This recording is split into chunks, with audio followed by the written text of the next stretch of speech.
প্রিয় বন্ধুরা, আসসালামু আলাইকুম। কি অবস্থা তোমাদের সবার?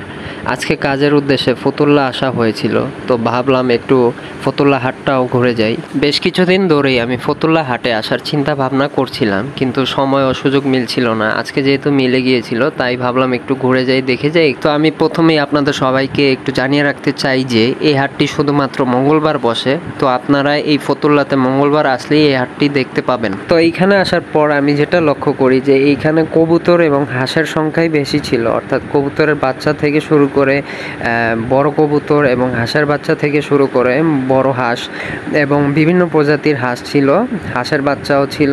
তবে আমি একটা জিনিস লক্ষ্য করলাম যে অন্যান্য হাটের চাইতে এই হাটে মূল্য কিছুটা হলেও কম। সো বন্ধুরা, আপনারা চাইলেও আসতে পারেন, এসে আমার মতো ঘুরে যেতে পারেন। ভিডিওটা ভালো লাগলে অবশ্যই লাইক দিয়ে যাবেন। আজকের জন্য এতটুকুই। সবাই ভালো থাকবেন, সুস্থ থাকবেন। আল্লাহ হাফেজ।